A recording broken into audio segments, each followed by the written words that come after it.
Waalaikumsalam warahmatullahi wabarakatuh. Alhamdulillahirabbil alamin wa bihi nasta'in ala umuri dunya waddin. Wassalatu wassalamu ala asyrofil anbiya'i wal mursalin wa ala alihi wa sahbihi ajma'in, amma ba'du. Hadratul muhtaramin, guru kita Bapak Ustaz Ahmad Mustafa Isri, bapak-bapak, saudara-saudara yang dimuliakan Allah Subhanahu wa Ta'ala,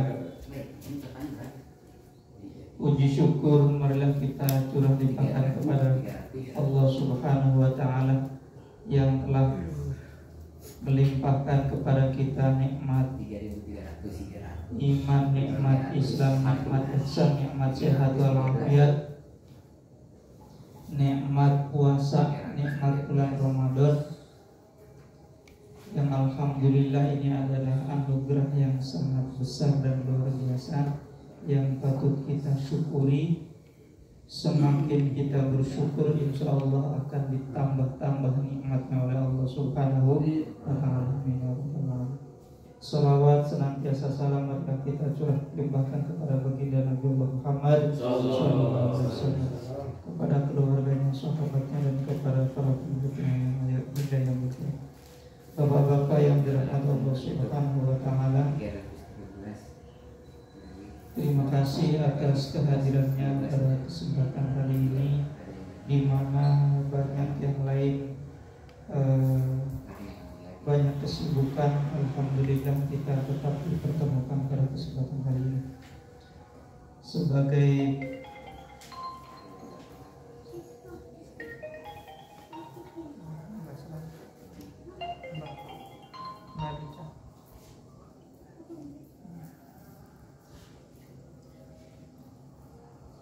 pada kesempatan ini sebagai prakata dan sebagai ucapan terima kasih, saya akan menyampaikan kutipan dari bab surat kitab Dafa'iul Akhbar yang menghabarkan bahwa Allah Subhanahu wa Ta'ala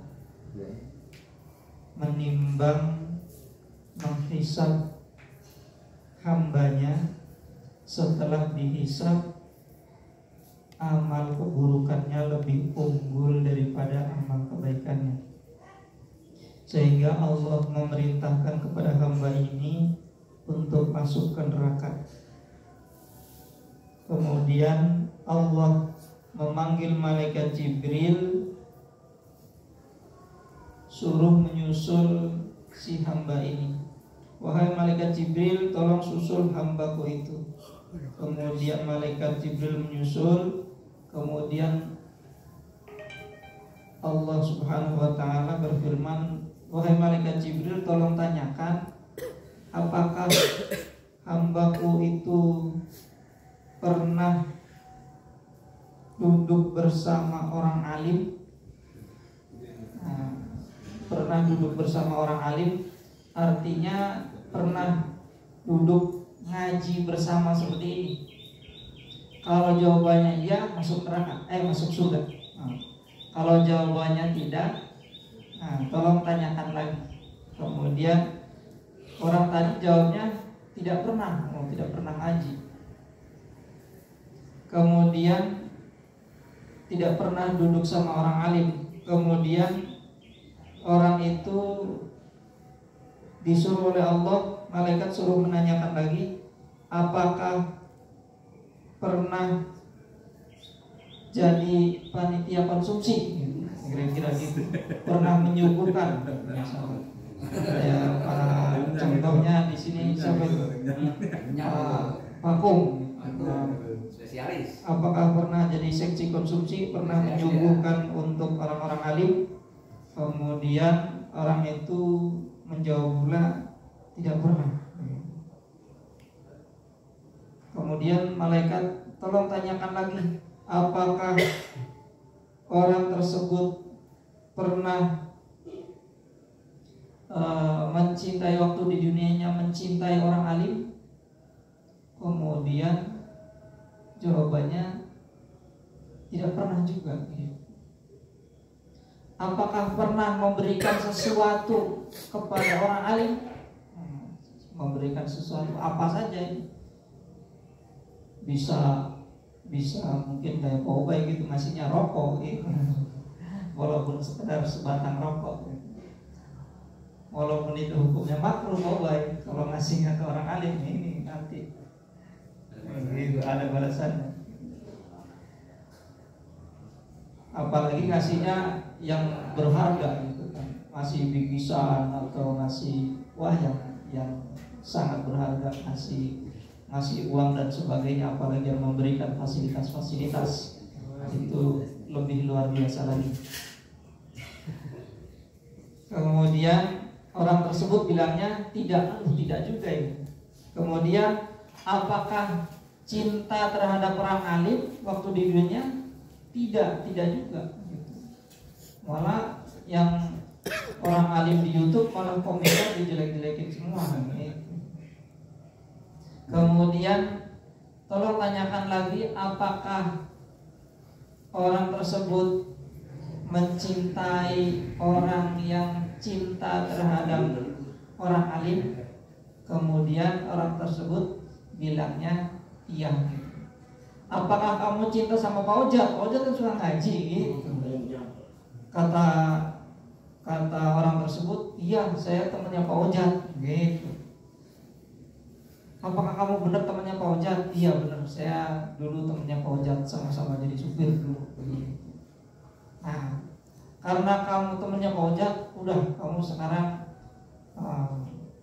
boleh masuk surga karena diampuni oleh Allah Subhanahu wa taala dengan syafaatnya orang alim. Jadi orang alim itu punya jalur yang sangat luas, Jadi apapun yang hubungannya sama orang alim, insya Allah itu selamat semua.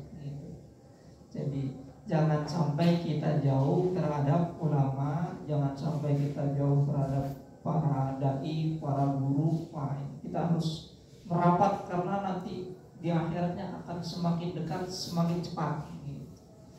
Nah, semakin kita banyak berkontribusi, banyak memberikan sesuatu, sedikit maupun banyak, di dunianya pernah yang apalagi ikut ngaji, itu sudah sangat. Kalau udah ikut ngaji, udah digandeng itu seperti Nabi dengan sahabat.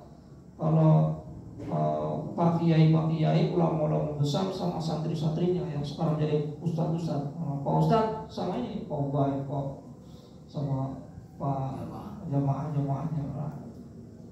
Nanti insya Allah itu silsilah ilmunya para ulama itu bisa menyelamatkan kita semua. Mudah-mudahan ini bermanfaat khususnya bagi saya pribadi dan umumnya bagi jemaah sekalian. Lebihnya mohon maaf. Dilanjut oleh Ustaz.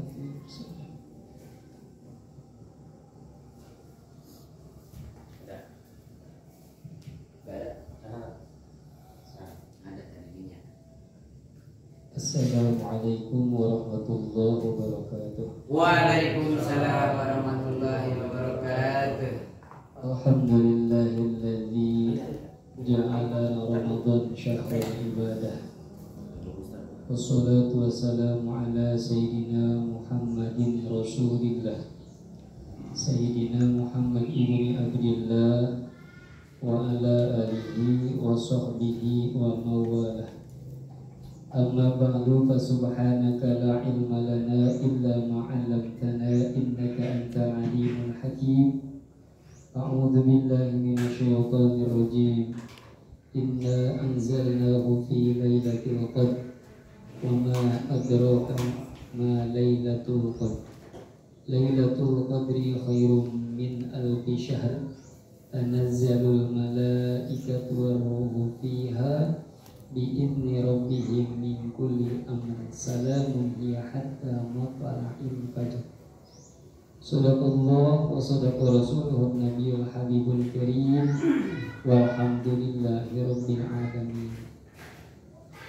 Jemaah yang dimuliakan Allah Subhanahu wa taala, alhamdulillah wa syukru ala ni'amillah. pada sore hari ini kita bisa bermujalasah kembali dalam rangka bersolawat nariyah yang putaran ke berapa? 58. Alhamdulillah. Sudah putaran ke 58. Hataman berapa? Kedua. Ketiga. Ketiga pula. Alhamdulillah. Mudah-mudahan berkah sholawat yang kita istiqomahkan kepada Rasulullah Sallallahu Alaihi Wasallam menjadi satu wasilah di hari kiamat kita di umat beliau. Sampai di sana bergandengan dengan Rasulullah Sallallahu Alaihi Wasallam. Di absen satu persatu. Dari Aujat.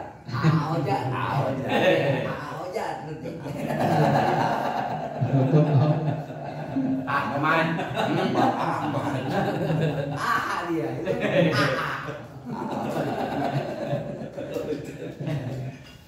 Otoban bisa ada. Iya.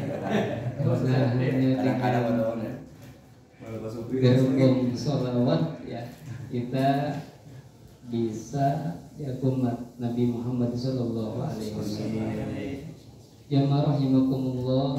Alhamdulillah ini sudah 10 terakhir di bulan suci Ramadan. Tidak terasa di dalam 10 terakhir itu Nabi berpesan iltamisu lailatul qadri fil ashril awakhir. Cari di 10 terakhir itu malam yang lebih bagus, lebih baik daripada 1000 bulan. Itulah Lailatul Qadar. Makanya di dalam Al-Quran suratnya sudah masyhur, yang Pak Ojat kagak hafal. Hafal nggak? Apa semua? Apa? Quran tahu di saat. Berapa tahun? Surat Al-Qadar ya. Surat Al-Qadar yang bunyinya inna anzalnahu fi lailatul qadar. Wa ma adraka ma lailatul qadr. Lailatul qadri khairum min alfi syahr tanazzalul malaikatu wa ruhu fiha bi'idni rabbi min kulli amrin salamun hiya hatta matla'il fajr. Surat ini diturunkan di kota suci Makkahul Mukarramah yang dinamakan dengan ayatul Makkiyah. Ada ayat Madaniyah, yaitu ayat yang diturunkan ketika Rasulullah hijrah dari Mekah ke Madinah, sudah di Madinah.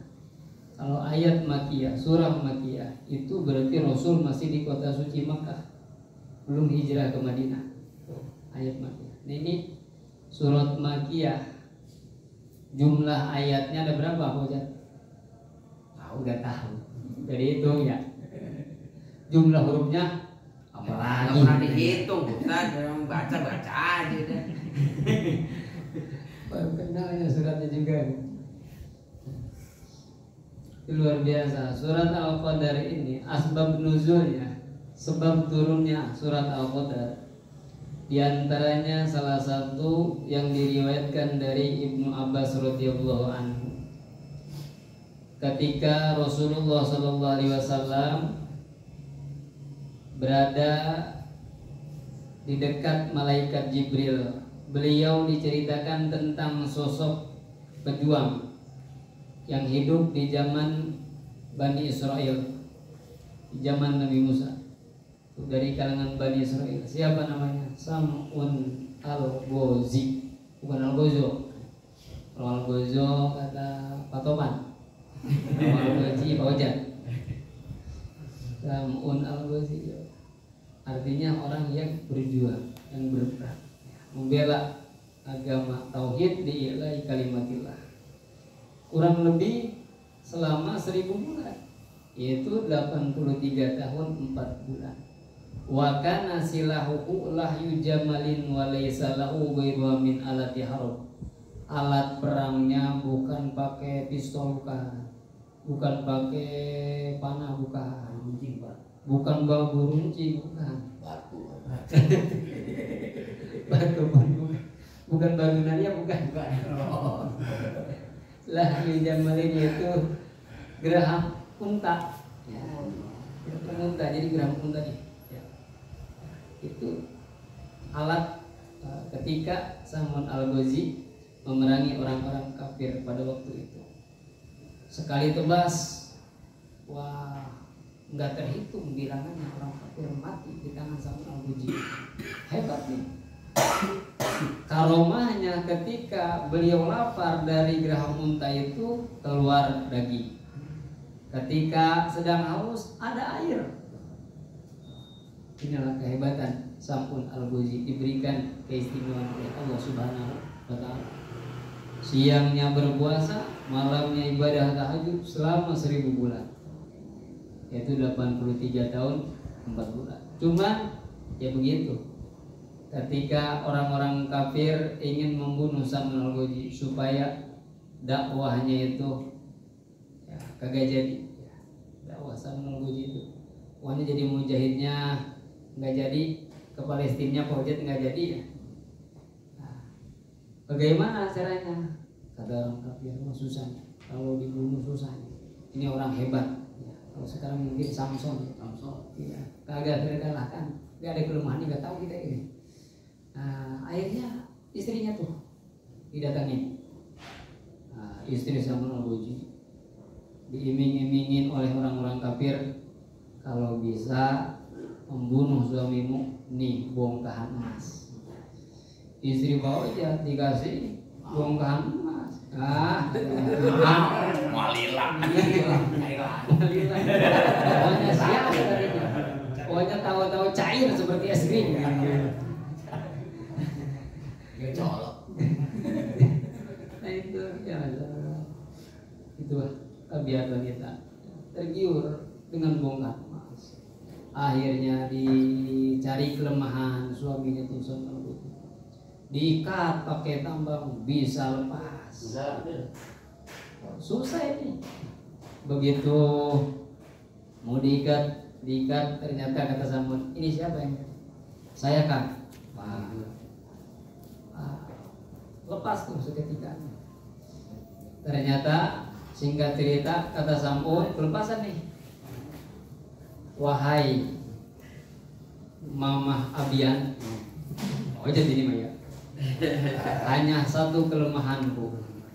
Apa? Nih rambutku, kata Samun Al-Ghazi. Benda dunia, pisau, pelor yang kayak gimana pun itu pokoknya kagak mempan. Tetapi kalau sudah pakai rambutku sendiri nih, udah aku nggak bisa. Nggak bisa gimana? Kalah sama Al-Ghazi sama rambutnya sendiri. Akhirnya begitu tidur diambil, lepas lagi rambutnya, tangannya diikat, kakinya diikat, pakai rambut yang penting panjang. Itu cuma gini tuh. Ternyata benar, dia kagak bisa, itu bisa gerak. Nah, kalau sama tambang itu kan, otak bisa itu. Tetapi karena rambut sendiri kagak bisa. Waduh, siapa ini? Siapa? Kang saya katanya, kata istrinya. Kenapa? Katanya akan sebagai orang yang hebat, tapi sama rambut sendiri kalah gitu. Akhirnya dipanggil dua orang-orang kafir, sini. Wah, dikasih bongkar emas tuh sama istrinya. Terima kasih, dibawa tuh Samun Al-Ghazi ke tanah lapang. Ditojos matanya, terus tangannya dicincang, kakinya juga. Cuman hatinya masih berzikir kepada Allah Subhanahu wa Ta'ala, memohon kepada Allah, ya Allah, aku membela agamamu, tolong memberikan kekuatan zahirah wa batinah. Walaupun sudah enggak punya tangan, kaki, tapi tetap bisa merobohkan gedung di waktu itu. Orang-orang kafir mati semua. Ya, itu sama Al-Ghazi. Akhirnya dikembalikan lagi tangannya, matanya, kakinya seperti sedia kala. Nah, selama itu kurang lebih 1000 bulan, yaitu 83 tahun 4 bulan, Samun Al-Ghazi berperang melawan orang-orang kafir, ibadah. Diceritakan nih kisah ini di hadapan Rasulullah oleh Jibril. Rasul menangis, bukan menangis kayak Pak Ojat, belum kebeli baju dulan, baju nah, nah, menangis. Umatku pendek-pendek umurnya, ya pendek umurnya, orangnya juga cilik-cilik, ya, halus, ya, percis kayak Abian, ya, Abian, umurnya usianya pendek-pendek. Jibril kata Jibril, Muhammad, jangan bersedih. Allah memberikan tasliyah kepadamu, kabar gembira. Siapa orang umatmu yang beribadah di malam Lailatul Qadar, maka nilainya setara dengan 83 tahun 4 bulan ataupun 1000 bulan. Makanya Lailatul Qadar ya momen Ramadan kita gunakan dengan sebaik mungkin. Ya, cari Lailatul Qadar, makanya ada tuh ya di grup ya. Itu prediksi ulama-ulama ahlul kasyfi. Kalau awal Ramadan hari Sabtu tuh jatuhnya pada malam keberapa? Oh baik, nggak tahu ya. Malam ke-23. Oh malam berarti. Itu udah lewat. Kata prediksi Imam Abil Hasan Asyadzili. Tapi yang namanya Qadar itu rahasia Allah. Kita nggak tahu. Itu cuma prediksi Ahlul Kasyfi. Kita nggak tahu malam keberapa atau malam pertama ataupun nanti terakhir. Yang penting kita hidupkan malam-malam Ramadan ini dengan rutinitas amaliyah ibadah kepada Allah Subhanahu wa taala. Nah, mudah-mudahan di season terakhir ini ya, Naria di bulan suci Ramadan yang kedua kali ya, mudah-mudahan ini bertepatan dengan malam Lailatul Qadar, sehingga kita mendapatkan kemuliaan keagungan malam 1000 bulan tersebut. Insyaallah mudah-mudahan amalia kita, ibadah siang juga ibadah-ibadah sunnah yang lain dimakbul oleh Allah Subhanahu wa taala. Mudah-mudahan dalam menghadapi Idul Fitri nanti semua, wabil khusus keluarga besar Majelis Sa'adatul Darib selalu diberikan kesehatan zahiran wa batinan oleh Allah Subhanahu wa taala, dijauhkan dari segala mara bahaya penyakit ketika pulang kampung semuanya nih. Mudah-mudahan di perjalanannya selamat sampai kampung halaman masing-masing dan bisa kembali ke sini lagi dalam keadaan sehat walafiat, berkah, banyak uangnya. Yang penting itu ya Pak Yat ya. Iya betul. Kalau Pak Yat merantau ke sini, pulang ke Bandung, Bandung ke mana? Bandung aja yang depan. Pulang ke Bandung kagak bawa apa-apa, pulang lagi lah ini. Diusir lagi gitu ya. Nggak nyampe rumah ya kan. Dulu kan. Nggak nyampe rumah. Itu ya. Mudah-mudahan tidak sehat semua. Amin ya Allah ya Rabbal alamin. Al-Fatihah. Bismillahirrahmanirrahim. Bismillahirrahmanirrahim. Alhamdulillahirabbil alamin. Arrahmanirrahim. Maliki yaumiddin.